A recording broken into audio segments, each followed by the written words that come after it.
အားလုံးမင်္ဂလာပါ Ghost Story မြန်မာကနေကြိုဆိုလိုက်ပါတယ်ဒီနေ့တင်ဆက်ပေးမှာကတော့စာရေးဆရာတားတေးရေးသားထားတဲ့ဝင်းရင်ဆုပ်တဲ့ nut ဆိုတဲ့ဇာတ်လမ်းလေးကိုတင်ဆက်ပေးသွားမှာပဲဖြစ်ပါတယ်ဗျာကစုံလာမှာကျဲတဲ့နန်းတွေကဝါစုဝါကောင်မှနှွှန်းရတာပေါ့ဗျာပြီးရင်နှမ်းတန်းဆိုင်ကြတာပေါ့ပြီးခဲ့တဲ့ကပောက်လာကကျတုရွာရွှေတောင်ကုန်းဖျားပွဲမှာပွဲသွင်းတဲ့အထဲမှာမျက်လက်ပွဲလက်ပါတယ်ဗျာမျက်လက်ဆရာရဲ့နာမည်ကပင်ဇလတ်ဆရာညိုတယ်ဗျာ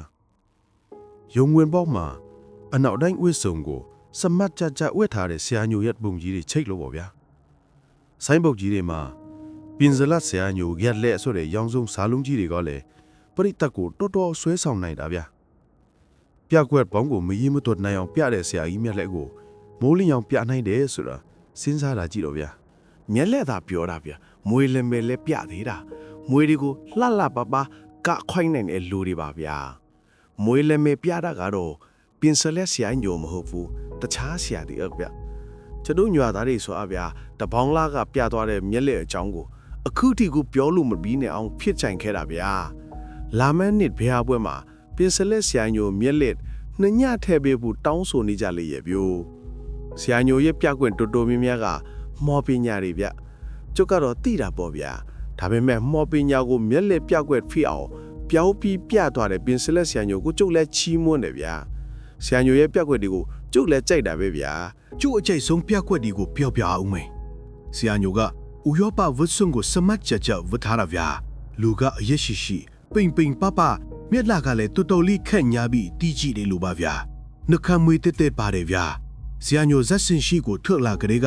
ဖြောင်းဖြောင်းဖြောင်းဖြောင်းရွှီရွှီယုံတိယုံလန်အောက်ပေးကြတဲ့ပရိသတ်ကြီးကဆရာညိုကိုလက်ခုပ်တီးပြီးကြိုးဆိုလိုက်ကြတာဗျာစူညင်သွားတော့တာဗျိုဆရာညိုကလက်ထဲမှာလမ်းလျှောက်တုတ်ကောက်တစ်ချောင်းကိုကိုင်လို့ဗျာတက်ကလပ်ဦးတို့အနက်ဆောင်ထားတယ်လမ်းလျှောက်တုတ်ကိုလက်ထဲမှာဟန်ပါပါလွှဲရင်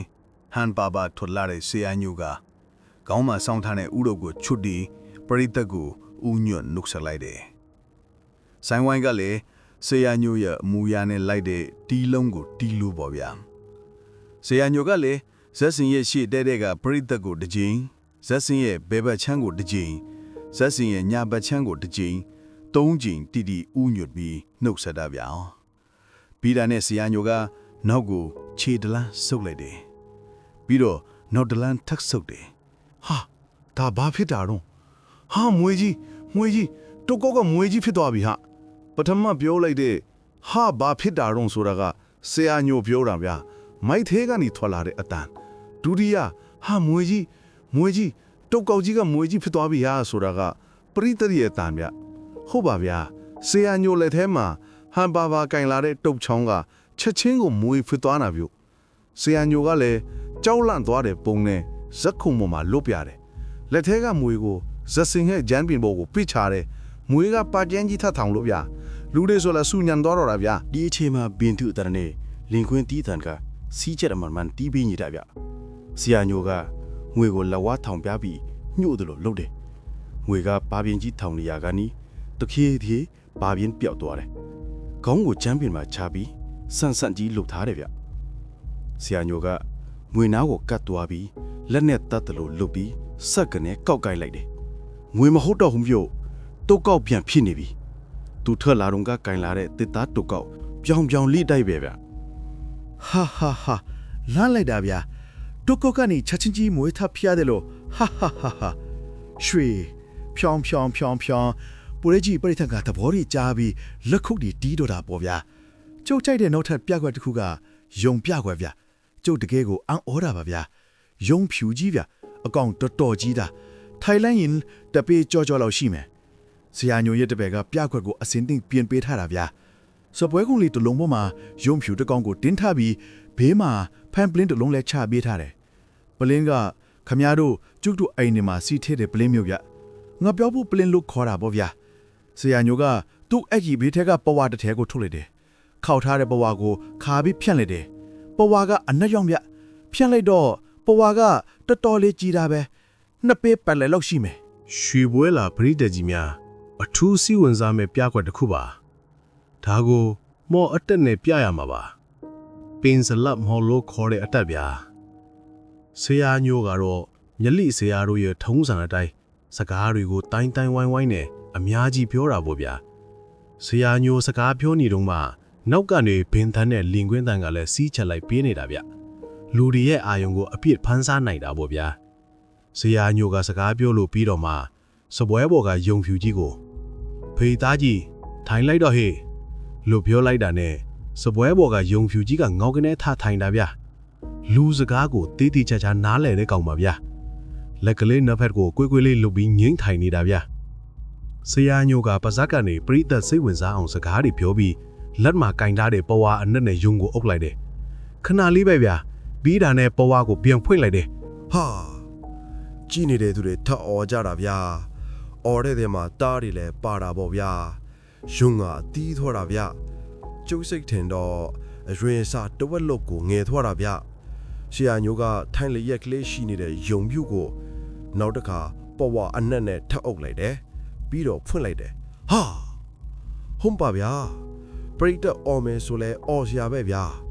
ယုံကထတ်သေးသွားပြန်ပြီဗျကျုပ်စိတ်ထင်ပူလီတကောင်လောက်ပဲရှိတော့တယ်ဗျနောက်တစ်ခါထက်အုပ်ပြီးဖွင့်လိုက်တယ်ဟာယုံပြူလေးကပဝါတစ်ခါအုပ်ရင်တစ်ခါထက်သေးသွားတာကြွက်တကောင်လောက်ပဲကြံတော့တယ်ဗျထက်အုပ်ပြန်ပြီစီရာညိုကကြွက်ပြူလေးတကောင်လောက်ရှိတဲ့ယုံလေးကိုပဝါနဲ့ထက်အုပ်တယ်ဖွင့်လိုက်ပြန်ပြီဟာလက်သွမ်းလောက်ပဲရှိတော့တယ်ဟိယုံမရှိတော့ဘူးဟာလုံးဝပျောက်သွားပြီနဲနဲဝေးတဲ့လူကယုံကိုမမြင်တော့ပျောက်သွားပြီထင်ပြီးပြောနေလာဗျကျုပ်တဖုံနဲ့ကျွတ်အညာသားတွေဝိုင်းအော်နေကြတာပေါ့ဗျာဆရာညိုကလည်းဒါကိုကြားမှာပေါ့ဗျာလက်တန်းလို့ပဲကျွန်တော်တဲ့ယုံကိုယူပြီးသူ့ရဲ့ဘက်ဘက်လဝါအောင်မှာတက်လိုက်တယ်ယုံဖြူကြီးရောသူသေးသွားတာတိမတိရလားမသိဘူးဗျာထိုင်နေတော့မယ်ဆရာညိုကဇက်ရှင်ရှေ့ဆုံးကလူတွေကိုလိုက်ပြတယ်ပြီးတာနဲ့စပယ်အောင်မှာတင်းထားတဲ့ဖန်ပလင်းအဖြူကိုကောက်ကဲလိုက်တယ်မဲလေးဆရာပြီးဗဇက်ကတော့မနာရန်ပြောနေလာပေါ့ဗျာဒါလည်းပြိတ္တကိုဖန်စာနီတမျိုးပေါ့ဗျာလက်တန်းလောက်ပဲရှိတော့တဲ့ယုံဖြူလေးကိုနားရွက်နှစ်ဖက်ကကင်ပြီးပလင်းလေးကိုထည့်လိုက်တယ်ယုံဖြူလေးကပလင်းထဲမှာချောင်ချောင်ကြည့်ကြည့်ပဲဗျရှောင်းသွားနေတယ်ဆရာညွန့်ရဲ့တပေကငှက်ပြောက်ဘူးပလင်းကိုကင်ပြီးဇက်စင်ဘော်ကဆင်းလာတယ်ပွဲကြီးပြိတ္တကြားထဲမှာနှံ့အောင်လိုက်ပြတယ်ဒီအချိန်မှာစင်ဘော်ကဆိုင်းဝိုင်းကြတယ်တီးမုတ်ပေးနေတော့တော်တော်ကိုစိတ်ဝင်စားစရာပေါ့ဗျာဟာဟုတ်ပါကွာယုံတည်တည်လေးထစ်သွားတာကွာဟာကျတို့အညာသားတွေလွတ်တဘိုးကြကြတာပေါ့ဗျာပွဲခင်းထဲမှာနှံ့အောင်ပြပြီးတော့မှဆရာညိုညက်တပက်ကဇက်စင်ဘော်ပြန်တက်လာတယ်ဆရာညိုကပလင်းကိုလှဲချလိုက်ပြီးယုံဖြူလေးကိုအပြန်ထွက်ခိုင်းလိုက်တယ်ယုံဖြူလေးကပလင်းလေတိုင်းထဲကနေဝမ်းလျာထူကြီးထွက်လာတယ်ဒီယုံကတော့ဆရာညိုပြောသမျှကိုအကောင်နားလိုက်နေတော့တာပြောဆရာညိုကလက်တန်းလောက်ရှိတဲ့ယုံဖြူလေးကိုစပွဲပေါ်မှာတင်ပြီးကဲဟိဘဲသားလေးစောစောကထိုင်းတယ်လို့ထိုင်းလိုက်ပဲတော့ယုံဖြူလေးကငုံတုတ်ကလေးထိုင်းလိုက်တယ်ဆရာညိုကပါဇက်ကနေမန်တန်လိုလိုဂါရလိုလိုဒီကိုရွတ်တယ်ဗျရွတ်တက်ကလည်းမြန်မာစကားနဲ့မဟုတ်ဘူးဗျဘာဘာသာစကားနဲ့ရွတ်မှမသိဘူးအဲ့ဒီလိုယူရင်းကနေသူ့ရဲ့ပဝါအနက်နဲ့ယုံလေးကိုအုပ်လိုက်တယ်ဒီတခါတော့ပဝါကိုခဏခဏမဖွတ်ဘူးဗျမန်တန်ကိုမဲဆက်ရွတ်နေတာဟောကြီးလာပြီဟေးကြီးလာပြီကွာလို့ပွဲကြီးပရိသတ်ကဝိုင်းအော်ချတာဗျဟုတ်ပါဗျယုံတဲတဲလေးကိုအုပ်ထားတဲ့ပဝါကတဖြည်းဖြည်းကြွတက်လာပြီးမြင့်လာတာလေဗျခဏနေတော့ဆရာညိုကရွတ်တဖတ်တာတွေရက်လိုက်ပြီးဖင်းနဲ့လင်းကွင်းကိုခတ်ကြမ်းကြမ်းတီးခိုင်းတယ်ဗျပြီးတော့မှဟန်ပါပါနဲ့ပဝါအနက်ကိုဖွင့်လိုက်တာဟာယုံမဟုတ်ဘူးဟာတိတ်ငက်ကြီးဟာလာတာကြီးပါကွာလာတာမဟုတ်ဘူးကွာငှက်ကြီးတုံးဆက်ပါဟုတ်ပါဗျာအားလုံးကငကိုအရွယ်ပြန်ရောက်နေမဲ့ယုံဖြူကြီးကိုကြည့်ဖို့စောင့်နေတာဗျာဖွင့်လိုက်တော့ယုံမဟုတ်ခဲငှက်ကြီးတကောင်ဖြစ်နေတော့တော်တော်ကိုအောက်ကုန်ရတာပေါ့ဗျာဒီမာရင်ဆရာညိုကတူတပည့်တွေကိုခေါ်ပြီးပရိသတ်ကြောင်မိုက်နဲ့မဲတာဗျဟေးကောင်နေမင်းတို့လုံရမဲ့အလုပ်တွေတီးတီးချက်ချက်လုပ်ကြရဲ့လားလုပ်ပါတယ်ဆရာကြီးကိုမျိုးရှင်နေတော်ရှင်ရွာတော်ရှင်မြောက်ဖက်ရှင်မအနောက်ဘက်ရှင်မညက်မဖဲဝါမချန်ကအောင်တင်းကြဖြောက်ကြရဲ့လားပွဲဒီပြီးကြရဲ့လားမဖဲဝါကအမဲသားဟင်းကြိုက်တယ်လို့ငါပြောထားတယ်မို့လားတီးတီးချက်ချက်ကြွေးရဲ့လားအားလုံးလုပ်ပါတယ်ဆရာကြီးအေးမင်းတို့ကသာလုပ်တယ်ပြောနေလားဒီမှာကမောက်ကမတွေဖြီးကုန်ပြီလေယုံကြီးကြီးကိုယုံတီးသေးလေးဖြီးအောင်လုပ်ပြီးပလင်းနဲ့သွင်းတယ်ပြီးတော့ယုံကိုပလင်းနဲ့ကပြန်ထွက်ခိုင်းပြီးငကိုအရွယ်ရအောင်လုပ်တယ်အခုဖွင့်လိုက်တော့ယုံမဟုတ်တော့ပဲစွန်တကောင်ဖြစ်နေတယ်စွန်ဆိုတာကောင်းကင်မှာဝဲတဲ့တတဝါကွာ ဘလို့လွတ်ပြီးဒီစပွဲဘောကိုရောက်နေတော့ကဲဟောဒီပရိသတ်ကြီးတွေမှာပညာတွေပါနေလေကျုပ်မေတ္တာရက်ခံပါတယ်မနှောက်ရကြပါနဲ့ဗျာကျုပ်တို့ကတတ်တဲ့ပညာလေးနဲ့အခုလိုမြက်လဲပန်စလက်ဆိုတာလေးတွေကိုပြပြီးတဝမ်းတစ်ခါစားရတောက်ရတာပါပျော်တတ်လို့နောက်တာပြောင်းတာဆိုရင်လေကျုပ်ကခွန့်လွတ်ပါတယ်ပညာကိုပြန်သိမ့်ပေးပါဗျကဲဟိုကောင်လေးမင်းတို့တွားကြတော့ ဆရာညိုကပြောလိုက်တော့သူ့တပည့်တွေကကန်လတ်ကနောက်ကိုဝင်သွားကြတယ်ဗျခက်လန်းလန်းမှရံနေတဲ့တပည့်တယောက်ပဲကြံတော့တယ်ဗျဘိန်းကလည်းမှန်မှန်တီးပြီးလင်ကွင်းကလည်းမှန်မှန်တီးနေကြလေဗျဆရာညိုကသူ့ရဲ့ပဝါအမဲကြီးနဲ့စွန်ကြီးကိုအုပ်လိုက်တယ်ပြီးတော့မန်းတန်တီရွတ်ပြန်ရောဗျခဏနေတော့ဆရာညိုကဟန်ပါပါနဲ့ပဝါကိုဖွင့်ပြန်ရောဗျဟာမြောက်ကြီးကွာဘလို့ရှိတာတော့ဟာထိုးရွာမှာတော့ပညာတင်မရှိပါဘူးရွာသူနောက်တာနေမှာပေါ့ဟာကျုပ်တို့အညာသားတွေတေလောက်တစ်ပေါက်ထိကုန်ဒီပေါ့ဗျာ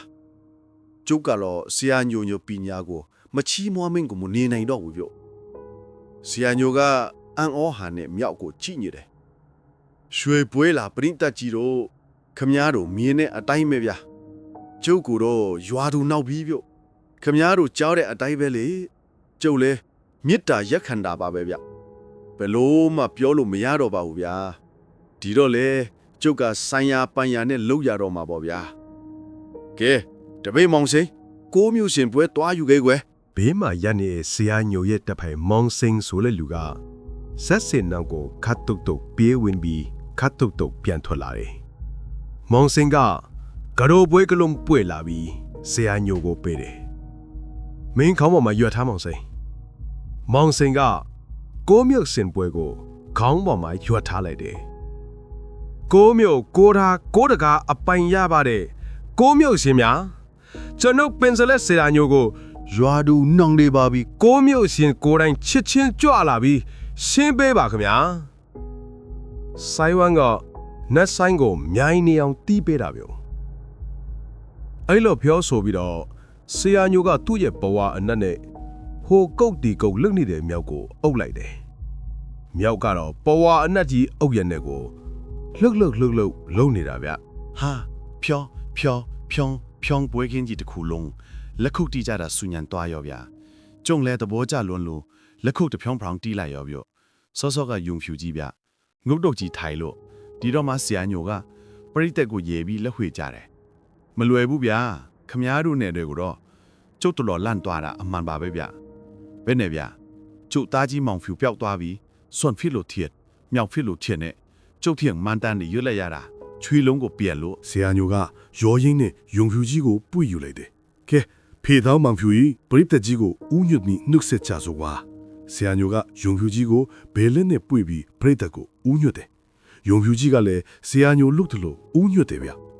ဖြောင်းကျို့တို့အညာသားတွေကတော့သဘောကျလီဆိုရင်ဟာမဆောင်တော့ဘူးဗျလက်ခုပ်တစ်ဖြောင်းတီးပြီးတော့ကိုဂုံပြူကြတာဗျကျုပ်ဘေးကပါလာတဲ့ကြောက်ခဲနဲ့သမဏီကကျုပ်ကိုလက်ကုပ်ပြီးမေးရောဗျကိုကြည့်တာဒီစောဖောကပင်းစလက်စီကညိုကိုရွာသူနှောင့်ရှက်တာတကယ်လားဗျဒါဆိုရင်ကျုပ်တို့ရွာမှာပညာသည်ရှိနေလို့ပေါ့ဗျဟာမဟုတ်ပါဘူးကွာဆရာညိုကလူတွေပို့ပြီးစိတ်ဝင်စားလာအောင်လုပ်ပြတာပါကွာဘယ်သူမှမနှောက်ချက်ပါဘူးအော်ဒီလူလားဒီတော့မှကြောက်ခဲနဲ့သမဏီကရဲနေတော့တာဗျဆရာညိုဆိုတဲ့လူကတော်တော်ကိုတော်တာပဲဗျာကြောက်ခဲကဆရာညိုကိုချီးမွမ်းစကားပြောတာဗျအေးဘောကြောက်ခဲကဒါကြောင့်လဲဆရာညိုဘဲနေမှာပြယုံပြတာပေါ့ကွာပင်းစလက်ဆရာညိုဆိုတဲ့နာမည်ကိုမသိတဲ့သူရှိတာမှမဟုတ်တာအဲ့ဒီပြကွက်ပြီးတော့နောက်ထပ်ပြတဲ့ပြကွက်တွေကလည်းကြီးတဲ့သူတိုင်းဟာကနေဖြစ်ရတာကြီးပါပဲဗျာနောက်ဆုံးပြကွက်တာတော့မနက်မိုးလင်းခါနီမှာပြတာဗျာဆရာညိုကစပွဲပေါ်မှာတင်ပလင်းခွေပြီးထိုင်တယ်ပြီးတော့လေသေးကိုမြောက်တက်လာတယ်ကျုပ်စိတ်ထင်တော့လေသေးကိုတထွာလောက်မြောက်တက်သွားလေဗျတူတပြက်နှစ်ယောက်ကဆရာညိုထိုင်တဲ့စပွဲကိုဆွဲထုတ်ယူလိုက်ကြတယ်ဆရာညိုကလေထဲမှာတင်ပလင်းခွေပြီးထိုင်ရတာဗျဒီပြကွက်ကိုမပြခင်းဆရာညိုကပရိသတ်9ယောက်ကိုစင်ပေါ်တက်ခဲ့ဖို့ခေါ်တယ်ဗျကျုပ်ကရှေ့ဆုံးကတက်တယ်ဒါတေပဲဗျကျုံနောက်ကလည်းတခြားသူတွေလိုက်လာလေသူပြကွက်ကိုကျုပ်တို့ကြိုက်တယ်လို့စစ်စည်းနိုင်တယ်လို့ကြိုပြောထားသေးတာဗျဟုတ်ပါဗျဘာဂျူနေမှာဆွဲထားတာမရှိပါဘူးလေထဲမှာကိုတကယ်ထိုင်နေတာပါ လူဒီအားလုံးယုံကြည်အောင်ဆရာညိုကထိုင်ရက်ထားကနေတထွာလောက်ထပ်မြင်လိုက်တယ်ပြကွက်ဒီကမှသူ့တစ်ဖက်နေအောင်ကအောက်မှာစပွဲကုန်းပြန်ခံပေးလိုက်တယ်ဆရာညိုကပြန်နှင်းစင်းလာပြီးစပွဲပေါ်မှာပြန်ထိုင်တယ်နောက်တနေ့ရောက်တော့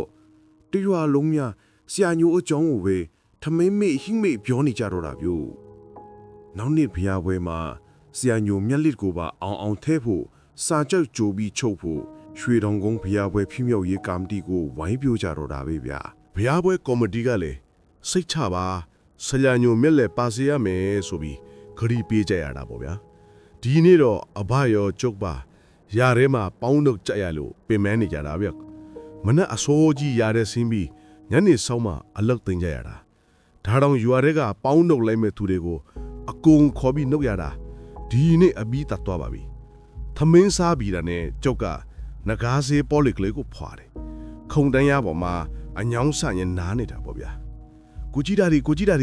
ကျုပ်ပါဗျာတန်ခဲပါကျုပ်ရင်းထဲမှာထုံးကနေထစ်သွားတယ်ခမည်းကတော့တီးမယ်မထင်ဘူးတန်ခဲဆိုတာလာရင်ရမောင်းလေးဗျာလာရင်မှာမောင်းတစ်ယောက်ရှိတယ်တန်ခဲနဲ့ကြောက်ဒိုးတဲ့တန်ခဲကအကြီးကောင်လူပြိုကြီးဖားဖားဖြစ်နေတယ်ဗျလာရင်ကတော့ခမည်းမမိပါပါကျုပ်ရီးစားလီကဝေပြိုးရဲ့အချစ်မှာကျုပ်ရေးပြခဲ့ဘူးပါနဲ့ကျုပ်နဲ့လာရင်ရဲ့အကြောင်းလေးဗျဟင်တန်ခဲဘူတော်ချုံနေပြီလာအင်ဘောတက်ခဲ့တန်ခဲကကိုရင်ဝစ်ပြီးမှအရက်ကြီးရှေ့လာတာဗျတန်ခဲကကျုပ်ဘေးမှာဝင်ထိုင်တယ်အဖနဲ့အမေကအမတ်အင်ကအလင်းရောင်လေးနဲ့ကြီးနေတယ်တန်ခဲကိုဘယ်သူမှတိဖို့မရဘူးအဖဒါအဖတန်ခဲချင်းဘိုးအောင်စင်းရတာတန်ခဲလေးဟဲဒါအောင်စင်းသားလားဟာတန်ခဲလာစမ်းဒီကိုဘိုးကမင်းကိုလုံးလုံးမမှတ်မိဘူးကွာမင်းကလည်းအရက်ကြီးရှည်လာလိုက်တာမိုးထိုးတော့မှဒါပဲတန်ခဲကအဘနဲ့အမေရှိမှသွားပြီးထိုင်တယ်အဘကတန်ခဲကိုလက်တွေဖြစ်ညစ်ပခုံးတွေဖြစ်ညစ်လုံနေတယ်ဘိုးအောင်စိမ့်နဲ့အဘကလွတ်ခင်နဲ့ငယ်တငယ်ချင်းတွေဗျမင်းအဘနဲ့ငါနဲ့ဟိုတနေ့ကတည်းတွေ့တဲ့တယ်တွေ့ရင်လေငငယ်ကအကြောင်းတွေပြောပြီးရေချရတာအမောပဲဟဲ့နိုးမင်းကိုကြီးသားဒီစီကိုအလဲလာတာလားအလဲတတ်တော့မဟုတ်ဘူးဘိုးရဲ့ကိစ္စနည်းနည်းရှိလို့ဗျ။အော်ကဲပြောကြတန်ခဲကကျုပ်ထိုင်တဲ့ခုံတန်းလျားမှာပြန်ထိုင်တယ်ကဲတန်ခဲပြောကိစ္စဆိုတာဘာကိစ္စတော့ဒီလိုဗျကိုကြီးတာရဲ့ကျုပ်တို့ဗန်မဲကုန်းကဘိုးတက်ခါကိုကိုကြီးတာတွေတီးတယ်မို့လားဟာတီးတာပေါ့ကွာတရုတ်ဟုံစိမ့်နဲ့ဝိုင်းကြီးနဲ့အိမ်ကြီးကိုဝယ်လိုက်တဲ့ဆိုတော့ဘိုးတက်ခါကိုပြောတာမို့လားဟုတ်တယ်ဘိုးတက်ခါမိမအကြီးမဲ့ထုံကမနစ်ကမဆုံးသွားတာဗျာသူတို့အိမ်မှာဘိုးတက်ခါရဲ့သူ့သားကိုကြီးကြော်ကောင်းနဲ့သူမိမမစိမ့်ညင်ရဲ့ဘိုးတက်ခါရဲ့သားအငယ်ကိုကြော်မောင်ရဲ့ဘိုးတက်ခါရဲ့သမီးကျုံနဲ့ရွယ်သူခင်သိန်းရွယ်ရဲ့အားလုံး9ယောက်နေကြတယ်ဗျာကိုကြီးကြော်ကောင်းနဲ့အမမစိမ့်ညင်တို့ကလည်းသားသမီးမမွေးကြဘူးအေးပြောပါအောင်ကွာအဲ့ဒါလွန်ခဲ့တဲ့3ရက်ကအကောင်းသားကနေတအိမ်သားလုံးယူသွားကြလို့ဗျာတအိမ်သားလုံးဆိုပေမဲ့အမမစင်းရင်မပါဘူးဗျမစင်းရင်ကဘာမှမဖြစ်ဘူးသူတယောက်ပဲအကောင်းကြံနေတာဟာဟဲ့ဘလို့ဖြစ်ချတာလုံးအကြီးပင်ဒါလျူတခါမှမကြောက်ဘူးပါဘူးတန်ခဲရဲ့ဟုတ်တယ်ဗျအကြီးရဲ့ကျတို့ရွာမှာလေလူတိုင်းအံ့ဩနေကြတာတချို့ကလည်းရိုးရကိုင်းတယ်လို့ပြောနေကြတာအေးဟုတ်နိုင်တယ်ဟဲ့ငွေစင်းရဲ့ကိုတက်ခါလဲသူသားသမီးတွေကြီးဖြစ်ကြတာဆိုတော့ရိုးရဖြစ်နိုင်တယ်ချွေးမကဘာမှမဖြစ်ဘူးမို့လား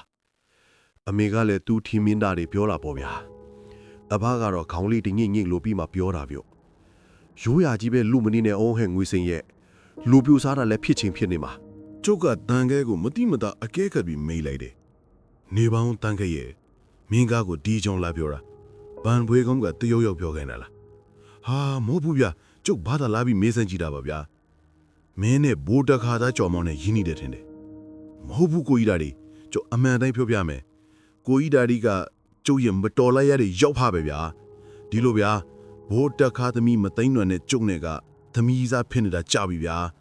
အခုကျုပ်ကြီးစားပါယူသွားလို့ဗျာကိုကြီးဒါဒီရဲ့အော်ဒီလိုလားငါလည်းဒီအဖြစ်မြို့ကိုတခါမှမကြောက်ဘူးတန်းခဲ့ရဲ့ဒီတော့ဒီလိုလို့ဒီတရက်နှစ်ရက်အတွေ့ဘာဖြစ်တယ်ဆိုတာကိုကြီးဒါဒီသိအောင်လုပ်လိုက်မယ်ကဲမိုးချိုပြီးငါလိုက်ဖို့မယ်တန်းခဲ့ဟာမလိုက်နဲ့ ကျုပ်ဘာတပြန်ဝမ်းပါတယ်တန်ခဲကပြောပြောဆိုဆိုနဲ့ပြန်ချသွားရောဗျအဘတို့အမေတို့နဲ့ကျုံနဲ့ဒီအကြောင်းကိုဆက်ပြောစီကြတယ်ရုတ်တရက်ကြီးတအိမ်လုံးရိုးသွားတာမျိုးအဘတို့အမေတို့တော့မကြဘူးကြဘူးဗျ တာတေငါသိန်းစောပါဟာလာပြန်ပြီဟာပန်ပွဲကုန်းသားအရောက်သိန်းစောဆိုလာကျုံနဲ့မျိုးကြောင်မအတူတူတက်ခဲ့တဲ့ငယ်ချင်းလေးဗျာသိန်းစောလာလေတက်ခဲ့သိန်းစောကတန်းလျားမှာထိုင်လိုက်တာနဲ့ခြာထားတဲ့စီးဘော်လေးကိုတန်းကြိုက်ပြီးမိညီတော့တာဗျာသိန်းစောကတော့ကျုပ်အိမ်မှာငကိုကလေးကစားအိမ်တောက်အိမ်ဖြစ်နေတာဗျဟဲ့သိန်းစောနင်တို့နိုင်လီဘယ်နဲ့တောင်ကောင်းရလားကောင်းတယ်အကြီးကအပင်ဒီတော်တက်တယ်အေးပေါင်းလိုက်ပြီလားမနေ့တနေ့ကပဲပြီးသွားတာဗျကျုပ်ကသိန်းစောကိုကြည့်ပြီးတော့မီးလိုက်တယ်မင်းနဲ့တန်ခဲနဲ့လမ်းမှာတွေ့လိုက်လားဘယ်တန်ခဲလဲလှရမောင်းလားအေးလေတန်ခဲအခုပဲပြန်တော့တာ မတွေ့ဘူးကွာငါညနေကလေးကရောက်နေတာမြောက်ပိုင်းကဘူမင်းနေစီအရင်ဝင်နေလို့ကွာမင်းရဲ့မတော်လိုက်ရတဲ့ရောက်ဖလေးလာသွားပြီဆိုတော့ဒိုရွာကသတင်းတွေမင်းကြားပြီးသွားရောပေါ့တန်ခဲလေသူ့ရီစားခင်သိန်းတွေအကြမစားနိုင်မတော့နိုင်ဖြစ်နေတာကွာဟေးသိန်းစော်ကြီးကိုတခါကြီးတို့လည်းဘလို့ဖြစ်ကြတာတော့စိတ်မကောင်းစရာဟဲ့ဟုတ်တယ်ကြီးအခုရွာတွေကယူတွေတွားပြီးစောင့်နေကြရတာဘာကူမှမမှတ်မိအောင်ယူသွားကြတာဗျာယူသမားတွတ်ကိုလေတော့ဗျာနေပါအောင်ဟဲ့သူတို့မိသားစုချင်းမှတ်မိကြလားဘဲကသာမှတ်မိမှာတော့အေးရေဖိုက်ရီကိုတားတွေကမသိတားတွေကိုလည်းဖိုက်ရီကမသိဘူးဗျာခင်သင်းတွေကိုတော့သူ့မှာဝမ်ကွဲလာပြီးစောင့်နေကြတယ်ဒါပေမဲ့တိတ်ကြမ်းကြမ်းတန်းတန်းနေမဟုတ်လို့တော်သေးတာပေါ့ဗျာမင်းကလည်းဒီကိစ္စလာတာပဲမို့လားကျုပ်ကတင်းစော်ကိုမေးလိုက်တော့တင်းစော်ကတောင်းနေတဲ့ဆေးလက်ကိုဘေးချပြီးပြောလိုက်တယ်အေးဟုတ်တယ်တာလေဒါပေမဲ့မင်းစီမလာခင်ငါဘိုးမင်းတင်ကိုအရင်တွားတွေ့တာကဘိုးမင်းတင်နဲ့ဥတခါကငယ်တငယ်ကြီးနေကွာတယောက်အကြောင်းတယောက်အကုန်သိကြတာဒါကြောင့်ငါကဝင်တွေ့ပြီးအကျိုးကြောင့်သိရအောင်မေးတာအေးကောင်းတာပေါ့ကွာတင်းစော်ရနို့ဘိုးမင်းတင်လည်းဥတခါနဲ့ပတ်သက်ပြီးထူးထူးခြားခြားဘာပြောလိုက်တော့ဥတခါကတော့ထူးထူးခြားခြားပြောစရာအကြောင်းဘာမှမရှိပါဘူး ဦးတခါကအေးစစ်စစ်နေတဲ့လူတဲ့လေကွာဒါပေမဲ့ဘိုးမင်းတင်ဖြိုးတဲ့ထဲမှာဦးတခါရဲ့အဘိုးကဥဆန်ဖြူတဲ့ကွာအထက်လန်းလားအောက်လန်းလားတော့မသိဘူးတဲ့တော်တော်ကိုစွမ်းတာတဲ့ကွာသူ့လာတာနဲ့အနီးအနားကမွေဆိုးမှန်သမျှထွက်ပြေးကြရတာဆိုပဲစွန်းဒီကဝေးတွေဆိုတာဘိုးဆန်ဖြူကိုကြောက်ကြတာပြပြားကိုဝနေတာဆိုပဲ39မိနစ်ကိုတော့ခေါ်ပြီးခိုင်းနိုင်တာတဲ့ဟိနတ်ဆိုးတွေနမိတ်စာတွေဆိုရင်ဘိုးဆန်ဖြူကိုကြောက်လို့ပုံနေကြရတာဆိုပဲအဘိုးကြီးကမေတ္တာသမားလူလူမဟုတ်ဘူးတဲ့ဟိတော်တော်ကြားနာဆိုပဲပြောမရရင်တရေတစီစွန်းကဝေမပြောနဲ့နတ်မိတ်စာတွေကိုတော့တစ်ပင်မှာကျိုးတုပ်ပြီးရိုက်တာဆိုပဲဟာဒီလောက်တောင်ပဲလားကွာသိန်းစော်ရနေပါအောင်ဒီအကြောင်းတွေကိုဘိုးမင်းနဲ့ပြောပြတာလားသူကဓာရီကိုဘလို့သိတာတော့ကွာဥတခါရဲ့အဖေဥပူရှိတုံးကဘိုးမင်းတင်ကဥတခါတို့အိမ်မှာဝင်ထွက်သွားလာပြီးစားတော့နေတာဆိုတော့ဘိုးပူကြီးမသေးခင်မှာသူ့အဖေအကြောင်းကိုပြောပြတာတဲ့ကွာ။အော်တော်တော်ဆွမ်းတဲ့အဖိုးကြီးခဲကွာနော် အေးအခုငါလာတာကရွာလူကြီးတွေကဘိုးတက်ခါတို့မိသားစုကိစ္စကိုအစွမ်းထထဆရာပင်ဖို့တာတေနဲ့တိုင်ပင်ပါဆိုလို့ငါလာတာကွာတာတေရအေးဟုတ်ပြီသိန်းစောဒါလည်းရက်ဆွေးရက်မျိုးကိစ္စပဲကွာမင်းတို့ငါတို့လောက်ကြရမှာပေါ့ငါအမြန်ဆုံးအကြောင်းသိအောင်လုပ်လိုက်ပါမယ်ထူးတာလဲဗန်ပွေးကုန်းကိုငါလာခဲ့မယ်သိန်းစောပြန်သွားတော့9နာရီထိုးပြီဗျာကျတို့လည်းအိပ်ရဝင်ကြတယ်တနေ့လုံးလဲယာထဲမှာလုတ်ခဲ့ကြတော့အဘရောကျုပ်ရောအိတ်ချနေကြပြီပေါ့ဗျာကျုပ်မဖဲဝါရဲ့ကိုခွဲရုပ်ကလေးကိုယူပြီးမဖဲဝါကိုအိမ်မှတ်ပေးပါလို့ပင့်ဖိတ်လိုက်တယ်မဖဲဝါကမိုးလင်းကာနီမှာကျုပ်ကိုအိမ်မှတ်ပေးတယ်ခါတိုင်းလူစစ်နေလာသည့်ပင်ကြီးအောင်ပါပဲဗျာဟဲ့တားတွေနင်တော့ကြာသွားပြီဒါပေမဲ့ကြံနေတဲ့လူတော့မိမှာပေါ့လေတခါရဲ့အဖိုးဆန်ဖျူးဆိုတဲ့လူတာနက်မော်အောင်ထားတဲ့မော်ဝိစာကြီးဟိ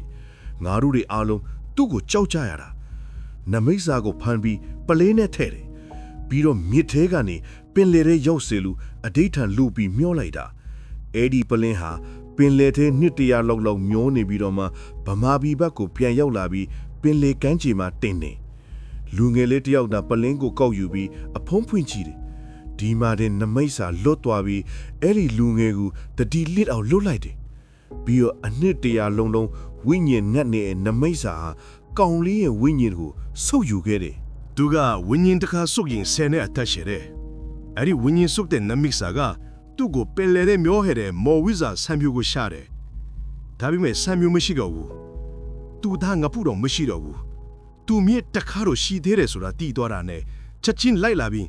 ဆံပြူအစားတခါတော့မိတော့ကျုကိုလက်စားချီတော့တာဟဲ့။နေနောက်ကျသွားပြီးတခါနဲ့သူ့သားကိုနမိတ်စာဝင်းရင်စုပ်သွားပြီဟဲ့။သူ့ကိုတော်ယုံစရာတော့နိုင်မှာမဟုတ်ဘူးဒါတွေ။ဒါပဲပြောပြီးမဖဲဝါပျောက်သွားတယ်။ဒါတွေဟဲ့ဒါတွေထန်းဝဲဒီမှာသိန်းစော်ရောက်လို့ကျုပ်ကြပြာထားလိုက်တယ်။ပြီးလာသိန်းစော်ကိုမေးလိုက်တယ်။သိန်းစော်ဘိုးတက်ကတေးပြီမူလား။အေးမင်းဘလို့တီးနေတာတုံးဒါတွေဘသူဘာသွားလေတုံးကြော်မောင်ဘာတေးသွားလားကွာ။နှစ်ယောက်စလုံးပါဇက်ကြီးတွေအကျဲကြီးဟာပြီးတေးသွားလားကွာ။ခေါင်းကြီးတွေကမောမောကြီးတွေဖြစ်နေတာ။အဲ့ဒါဝင်းချင်းစုံနှက်လက်ချက်ကွာ။ဘိုးတက်ခါတော့ဝင်းချင်းကြီးစုပ်သွားလားဟဲဘာပြောရတာလဲဝင်းချင်းစုံနှက်ဟုတ်လားအေးဟုတ်ပဲကွာလူဝင်းချင်းကိုပါဇက်ကနေစုပ်ယူသွားတာဒါတဲ့မင်းဒီကြောင်းလာပြောတာလားသင်းစော်မဟုတ်ကူကွာဒါတွေမကဘူးငါတို့ဗန်ပွဲကုန်းဆရာတော်ကျောင်းမှာဘိုးတော်ကြီးတယောက်ရောက်နေတယ်အဲ့ဒါဆရာတော်ကငါ့ကိုခေါ်ပြီးမိန့်တာဟဲ့ဒါဒီကိုအမြန်သွားခေါ်ခဲ့ဆိုလို့ငါလာတာဘိုးတက်ကသေးတဲ့တရင်လဲပြောရင်းပေါ့ကွာဟဲဘဲကဘိုးတော်ရုံးကွာသင်းစော်ဘိုးလူပေလားဟာဘိုးလူပေကိုငါသိတာပေါ့ကွာအခုဘိုးတော်ကြီးကိုငါမမြင်ဘူးကွာကျုပ်ချက်ချင်းလိုက်ရတော့တာပေါ့ဗျာဗန်ပွေးကုန်းဆရာတော်ကြောင့်ကိုကျုံနဲ့တင်းစော်ရောက်တော့ဖျားခမ်းမှာထိုင်နေတဲ့ဘိုးတော်ကြီးကကျုပ်ကိုပြုံးပြတယ်ဟာအဖိုးကြွလာတယ်ဟုတ်လားအေးကွမောင်တာတီရဲ့ကိစ္စကတော်ကိုအရေးကြီးနေတာလူကလေးရဲ့အဖိုးမလာလို့မဖြစ်ဘူးဒါတော့အဖိုးအယောင်နောက်ကြလို့တခါနဲ့တုတ်တာတယောက်ပါသွားရှာပြီအခုကျုပ်ကိုပြောနေတာအဖေရှင်ဗျရွှေကူရှင်မမှာကျုပ်ကိုတိုက်ထဲပလန်ဝင်ခိုင်းတဲ့အဖိုးဆရာကြီးလေဗျအဖိုးဆရာကြီးရောက်လာတာကျုပ်ဖြစ်အံ့ဩလိုက်တာဗျအဖေရှင်အချောင်းကိုမဖဲဝမဝင်ရမှာလဲကျုပ်ရေးထားပါတယ်မောင်တာဒီမှာဆေးဝါအစုံအနှင်ပါရဲ့လားပါပါတယ်ဖိုးအဖိုးဘဲဆေးကိုမေးတာတော့ဗျမြဲကွင်းဆေးလီမင်းကိုမောင်ပွားတစ်ပိရှမ်းဆရာပေးထားတာလေဟာပါတယ်ဖိုးအေးအဲ့ဒါထုတ်ပြီးကွင်းထားလိုက်ဒိပစာခုရောဒိပတော်တရောရအောင်အဖိုးလုတ်ပေးမယ်ရော့ဟောဒီချီမန်ကွင်းကိုယူထားအဖိုးပါစွတ်လိုက်ဆိုရင်ပါမကြောက်နဲ့ပြေးပြီးတော့သာစွတ်လိုက်ကြားလာမောင်တာဒီအကောင်မင်းတက်မီအောင်အဖိုးလုတ်ထားမှာဟုတ်ကဲ့ပါအဖိုး အဖိုးပွဲဒီပင်ပြီးပါပြီဖေ။ဗန်ပွဲကုန်းသားဒီအပေါ်ထပ်မှာပွဲပင်နေကြတာကြ။ကဲဒါဆိုရင်ကျောင်းအပေါ်တက်ကိုတက်ကြဟဲ့။ဒီကောင်ကိုမြန်မြန်မနှိမ့်နေနိုင်ရင်မင်းတို့တရွာလုံးတောင်ကုံသွားနိုင်တယ်။ဒီကောင်ကဆံမျိုးဆွေစင်မျိုးဆက်ကိုအကုန်လုံးဝိညာဉ်စုံမဲ့ကောင်ကွ။ဟင်အဖိုးဆရာကြီးဒီကိစ္စကြွလာတာကိုနမိတ်စာကိုနှိမ့်နှင်းကိုကြွလာတာဗျ။ကျုပ်ဖင်ဝမ်းတာလိုက်တာဗျ။အဖိုးပြောနေတာကိုဆရာတော်ရောဘန်လေးကုန်းသားတွေရောနားလည်ဖို့မရဘူးဗျကျုပ်ကတော့မဖဲဝါညကအိမ်မထက်မှာဖျောသွားလို့တိနေပြီပေါ့ဗျာဒီကလူတွေကတော့နမိတ်ဆဆိုတာလည်းမသိကြဘူးဝိညာဉ်စုပ်တယ်ဆိုတာလည်းမသိဆံဖြူဆိုတာလည်းဘယ်သူမှမသိဘူးပေါ့ဗျာကျောင်းကြီးအပေါ်ထက်ကိုရောက်တော့ဖျားခမ်းမှာပွေးတွေပြန်ထားတာဗျဖျောင်းမိုင်အမွှေးတိုင်တွေလည်းအပြည့်ထွန်းလို့ဗျာ မောင်တာရီရောအခုကိစ္စကိုတီးသလားကွယ်အပေါ်ထပ်ဖျားကမှထိုင်လိုက်ပြီးတာနဲ့အဖိုးကမေးတာပြိုတီးပါတယ်ဘို့ဦးတက်ခါရဲ့အပိုးဦးဆန်တွေသာနတ်မိတ်စာကိုပလင်းနဲ့တွင်ပြီးရေမျောခေရကစတာပါဖို့ဟာတဲဟုတ်တဲ့လူပေပဲကွယ်နို့လူကလေးဓာရီကိုဘယ်လိုတီးတာတုံးကွယ်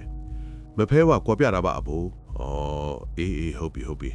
မောင်တာတွေကတီးချင်တာလေးရှိရင်သူ့ကိုမေးရတာပေါ့ဟုတ်လားဟုတ်ပါတယ်အဖိုးအခုအဲ့ဒီနတ်မိတ်စာကိုအဖိုးခေါ်ပြီးအမိန့်ချတော့မှာကွယ်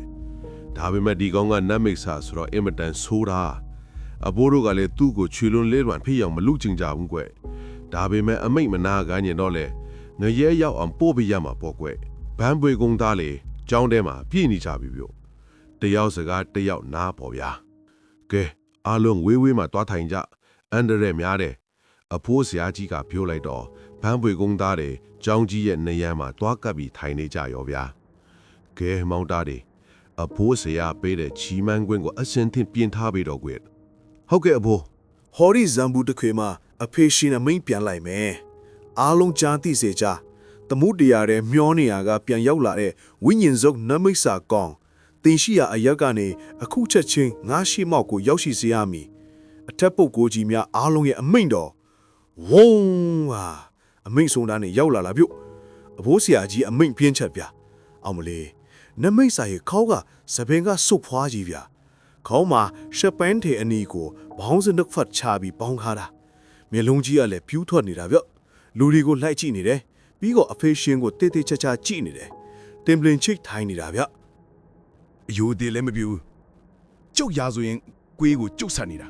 ခင်ဗျားတို့ဝင်မရှုပ်ကြပါနဲ့ကျုပ်ကတော့ဘသူ့ကိုမှကြောက်မဲ့သူမဟုတ်ဘူးနော်မောင်နာတင်ဆွလဲတော့ကျုပ်ထိုင်းနေရကလှစ်ခနဲ့ပြေးပြီးလက်ထဲကချီမန်းကွင်းကိုနမိတ်စာရဲ့ခေါင်းကနေစွတ်ချလိုက်တယ်ကြောက်နမိတ်စာကြီးကနှုတ်ကပြေးဝင်ပြီးချီမန်းကွင်းစွတ်လိုက်တဲ့ကျုပ်ကိုစက်ခနဲ့လက်ကြည့်ပြီးတောက်တချခောက်လိုက်တယ်ကျုပ်ကချီမန်းကွင်းစွတ်ပြီးတာနဲ့နောက်ကိုတလန်းလောက်ပြန်ဆုပ်ပြီးနေပြီလေဗျာချီမန်းကွင်းကစွမ်းလိုက်ပါပြီဗျာစောစောကဒိုးတူပုံထားနေတဲ့နမိတ်စာတခါသေးကိုငိမ့်ချသွားရောဗျို့ဒါဗျတင့်ကိုအထက်ပုဂ္ဂိုလ်ကြီးတွေကဟိမဝန္တာမှာတွားပြီးဒန်ထမ်းရမယ်လို့အမိန့်ရှိလိုက်တယ်တင်ဒီအမိန့်ကိုနာခံတလားဝိညာဉ်စုတဲ့လူသက်သမားနမိတ်စာကောင်ဟေးကောင်နီမင်းတို့အထက်တွေအောက်တွေငေါ့လာမပြောနဲ့ငါကဘဒုအမိန့်ကိုမှနာခံတဲ့ကောင်မဟုတ်ဘူးမင်းတို့နိုင်ရင်ငါ့ကိုကြိုက်တယ်လို့လုပ်လိုက်အမိန့်နာခံမလားလို့လာမမေးနဲ့ကျုပ်တော့အံ့ဩတာပဲဗျာအဖေရှင်လိုပုဂ္ဂိုလ်ကြီးကိုတောင်ဗမာမခန့်ပြောရဲတဲ့နတ်မိတ်စာကြီးဗျာအဖေရှင်ကအချင်းဆိုင်မနေဘူးဗျာထိုင်ယာကဆက်ကနေထားပြီးသူလက်ဝါးနဲ့နတ်မိတ်စာရဲ့ခေါင်းကိုရိုက်ချလိုက်တယ်ဝုန်းအာနတ်မိတ်စာရဲ့ငဲတန်းပါအောင်အော်တဲ့အတန်ကြီးကိုကြားလိုက်ရတယ်ဗျို့ ကျုပ်ကမျက်ကွင်းစီကွင်းထားတဲ့အပြင်အဘိုးဆရာကြီးကဒစ်တာတော့တာလို့ခေါ်တဲ့အကြားအယုံပါကျုပ်ကိုဖွင့်ပေးထားတာဗျမောင်ဒါလီအဘိုးအနေထဲကအစိမ်းရောင်ပလင်သွားယူကျုပ်ကအဘိုးဆရာကြီးချထားတဲ့လွယ်အိတ်ထဲကအစိမ်းရောင်ပလင်ကိုပြေးယူလိုက်တယ်အဖုံးဖွင့်လိုက်ကျုပ်ကအဖုံးဖွင့်လိုက်တယ်ဒီအချိန်မှာအဘိုးဆရာကြီးရိုက်လိုက်တဲ့နတ်မိတ်စာတခေးပြေးတေးသေးသွားလိုက်တာနောက်ဆုံးလက်မအရွယ်လောက်ကလေးဗျအဘိုးကနတ်မိတ်စာကိုဂုတ်ကဆွဲပြီးပလင်းအစိမ်းနဲ့ကိုထဲလိုက်တယ်ပြီးတာနဲ့အဖုံးကိုပြန်ပိတ်လိုက်တယ်ကျုပ်ဆွထားတဲ့ချီမန်းကွင်းကဂျန်ဖီမှာခွေလိုက်ကလေးဗျမောင်သားတဲ့ချီမန်းကွင်းသိမ်းလိုက်အဘိုးအိတ်ထဲမှာသွားထည့်ထားကြီးကွကျုပ်ကချီမန်းကွင်းသိမ်းပေးလိုက်တယ် မောင်သားတွေရော့ဟောဒီပလင်းကိုကင်ခဲ့ဘာမှမကြောက်နဲ့ဒီကောင်လူတွေကိုဒုက္ခမပေးနိုင်တော့ပါဘူးကွလာအဘိုးနော့ကလိုက်ခဲ့ကျတို့ရပင်ရောက်တော့အဖိုးကမြေကြီးပေါ်မှာစီဝိုင်းတစ်ခုဝိုင်းလိုက်တယ်မောင်သားတွေအဖိုးကပစ်ဆိုရင်အဲ့ဒီပလင်းကိုပစ်ထက်လိုက်ကြားလားမန်ပွေးကုန်းတီရွာလုံးကျုပ်တို့တော့ခလန်းလန်းကနေကြည်နေကြတာပြောလူကိုမနှဲဘူးအဖိုးဆရာကြီးကမန်တန်နေရွေ့တယ်ဝုန်းဟာမီးကြောက်ကြီးဗျာမြေကြီးတွေကထွက်လာတာပြောပူလိုက်တာမှဗျာဘလို့ပူမန်းကိုမတိတာဗျာ မောင်တာဒီနေရဲတကပွန့်သွားပြီအဲ့ဒီမီးတောက်ထဲကိုမိန်းလက်ထဲကပလင်ပစ်ထည့်လိုက်ကျုပ်ကရှေ့နေတိုးပြီးမီးတောက်ထဲကိုပလင်အစင်ကြီးပစ်ထည့်လိုက်ခဲ့ဟိုဝီဟာမီးတောက်ကပလင်ကိုလှမ်းဖတ်လိုက်တယ်လို့ပဲဗျာပလင်ကိုပိုက်ပြီးမြေကြီးထဲကိုပြောင်းဝင်သွားတာဗျို့မီးတောက်ဒီမြေကြီးထဲဆင်းသွားတဲ့တန်ကဝီဆိုပြီးမီးသွားတာဗျာကျုပ်စိတ်ထင်တော့အနက်ကြီးကိုဆင်းသွားတယ်လို့ထဲတာပဲဗျာကဲမောက်တာဒီဖျားမသိတရားမသိမြင်းမြတ်သူကိုလည်းမသိတဲ့နတ်မင်းစာကောင်းတော့မဟာအဝီစီငယ်ကိုပို့လိုက်ရပြီကွယ်ကဲရွာထဲဝင်ကြစို့ကျိုးတို့ရွာထဲပြန်ရောက်တော့ဥတခါရုတ်သားအကြီးကိုကြော်ကောင်းနဲ့ဥတခါသမီးခင်သိန်းတွေတို့နှစ်ယောက်စလုံးအကောင်းပကတိဖြစ်နေကြပြီဗျာဆရာတော်ကျောင်းကိုလိုက်ကကြပြီးအဘိုးဆရာကြီးကိုကြော့ကြတယ်ကြော့ဖြစ်ဝမ်းတာလိုက်တာဗျာဥတခါနဲ့ကြော်မောင်ကိုမမီလိုက်တာတော့ကျုပ်တတော်ကိုစိတ်မကောင်းဖြစ်မိတယ်ဗျာအဲ့ဒီညမှာပဲအဘိုးဆရာကြီးပြန်ကြွပါတယ်ကျုပ်လည်းထနောင်းကုန်းကိုပြန်လာခဲ့တော့တာဗောဗျာဟုတ်ကဲ့ပါဇလန်းလေးကတော့ဒီမှာပဲပြီးဆုံးသွားပါပြီခင်ဗျာနောက်ထပ်လည်းစိတ်ဝင်စားစရာဇလန်းကောင်းလေးကိုနေ့စဉ်တင်ဆက်ပေးနေတာမို့ကျွန်တော်တို့ရဲ့ channel လေးကို like နဲ့ subscribe နှိပ်ပြီးအားပေးကြပါအောင်လို့တောင်းဆိုချင်ပါတယ်ခင်ဗျာ